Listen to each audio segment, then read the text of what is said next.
তৃণমূল কংগ্রেস ভাঙড়ে যা করেছে 15 বছর ধরে, তাদের অত্যাচারে মানুষ অতিষ্ঠ হয়েছিল। মানুষ মুখ খুলে দুটো কথা বলতে পারতো না, প্রতিবাদ করতে পারতো না। আজকে যে আপনি জায়গায় জায়গায় দেখছেন যে কোনো জায়গায় তৃণমূলের ঝান্ডা নেই, সেটা মানুষের বহিঃপ্রকাশ, ক্ষোভের প্রকাশ।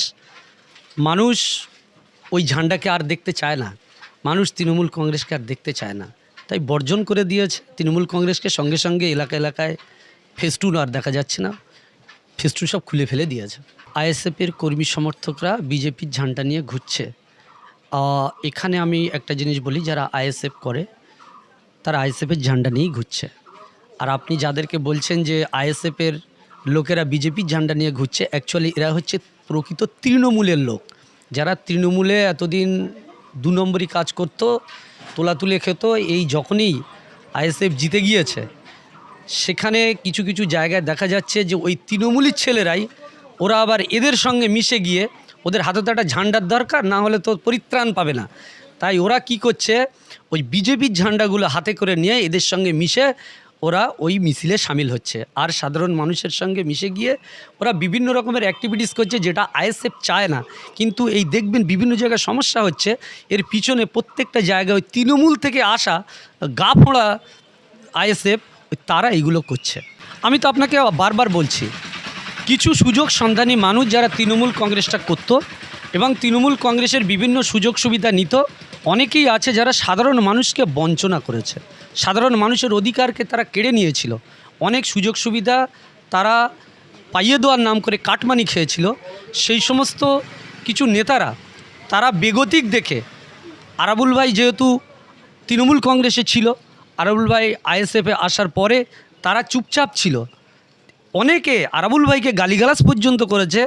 সেই রকম ছেলেরাও আজকে আইএসএফের এসে তারাই আবার যেন মোড়ল সাজতেছে, মোড়ল সেজে গ্রামের বিভিন্ন জায়গায় অসহলত তৈরি করছে।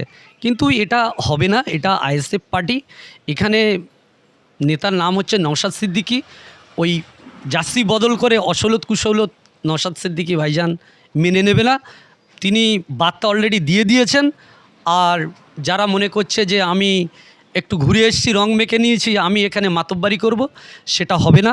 আইএসএফের সংগঠন আছে, বুথ স্তরের সংগঠন আছে, অঞ্চলওয়ারি সংগঠন আছে এবং ব্লক স্তরের সংগঠন আছে। সেই সংগঠনের নেতৃত্বে আগামী দিন ভাঙড় চলবে। দেখুন, নওশাদ সিদ্দিকী ভাইজান পরিষ্কার তিনি মিডিয়ার সামনে প্রকাশ করে দিয়েছেন যে গ্রামে এলাকায় কোনো রকমের অশান্তি বরদাস্ত করা হবে না। যদি কোনো কেউ এরকম অসহলত করে, তার বিরুদ্ধে কঠোরতম ব্যবস্থা দলীয়গতভাবে নওশাদ সিদ্দিকী ভাইজান নেবেন, সেই বার্তা দিয়ে দিয়েছেন। এবং আমরা দেখছি যে প্রত্যেকটা গ্রামে গ্রামে শান্তি ফিরে এসেছে। আর যে সমস্ত ছেলেপিলে যারা কিছু উৎপাত করছিল, তারা আর 2-4 দিন পরে তাদেরকে আপনি আর সামনে দেখতে পাবেন না। স্বচ্ছ, পরিষ্কার, মেধাযুক্ত এবং কর্মী যারা ছিল তারাই ভাঙড় পরিচালনা করবে। ওইসব উদ্বাস্তু ছেলেপিলে যারা পার্টিতে এসে পার্টিটাকে বদনাম করতে চাইছে, তারা সেই জায়গায় থাকবে না, এটা আপনি নিশ্চিন্তে থাকতে পারেন। দেখুন, শওকত মোল্লা তো ও আগে থেকেই ঠিক করে রেখে দিয়েছিল, ওর প্ল্যান পরিকল্পনা ছিল যে আমি কি করব। কাউন্টিং চলাকালীন যখনই দেখেছে বেগতিক খারাপ, লাইন খুব ডিস্টার্ব, ও এত বড় নেমো খারামখোর, নিজের যে সমস্ত এজেন্ট ছিল কাউন্টিংয়ে, তাদেরকে ওখানে ফেলে রেখে পালিয়েছে। এর থেকে নির্লজ্জ নেতা আমি পশ্চিমবাংলার বুকে দেখিনি। নিজেকে শের মনে করত, কিন্তু আমরা কি দেখলাম যে সেই শের বিড়ালের ভূমিকা নিয়ে ওখান থেকে প্রস্থান করেছে। দেখুন, আনন্দ করবে তো, মানুষ কেন আনন্দ করবে না? আজ 15 বছর ধরে ভাঙড়ের যে অত্যাচার ছিল, ভাঙড়ের মানুষের যে গণতান্ত্রিক অধিকার কেড়ে নেওয়া হয়েছিল, ভাঙড়ের অসংখ্য মানুষকে বছরের পর বছর ভোটদান থেকে বঞ্চিত করা হয়েছিল, যারা প্রকৃত প্রাপ্য, ঘর নেই, তার ঘর দেয়নি। আজকে ভাঙড়ের বিভিন্ন জায়গায় আপনি ত্রিফলের ঘর দেখতে পাবেন, খোলার ঘর দেখতে পাবেন। তাদের ঘর না দিয়ে যাদের 2তলা ঘর আছে, পাকা ঘর আছে, তাদেরকে ঘর দিয়েছে। অনেক বিধবা মহিলা আছে যাদের স্বামী নেই, সন্তানদের থেকে তারা সাংসারিকভাবে অসচ্ছল অবস্থায় আছে। সেই সমস্ত আমার বিধবা মায়েদের, বোনেদের এরা সাহায্য না করে সেই সব পয়সা থেকে কাটমানি খেয়েছে। বিশ্বে আপনি বিধবা ভাতা বলুন, বার্ধক্য ভাতা বলুন, কন্যাশ্রী বলুন, যুবশ্রী বলুন, যত রকমের স্ত্রী প্রকল্প মমতা ব্যানার্জি চালু করেছিল, তার এই দুলারে ভাই ভাইপোরা সমস্ত প্রকল্পকে বিশ্রীতে পরিণত করে দিয়েছিল। আর মানুষ যখনই দেখে যে তৃণমূল কংগ্রেস বিদায় নিয়েছে, তারা প্রত্যেকেই একটা আনন্দে উল্লাসিত হয়ে বিভিন্ন জায়গায় বিজয় মিছিল করছে, রং মাখছে, আনন্দ করছে। এটা মানুষের ব্যক্তিগত আত্মবহিঃপ্রকাশ।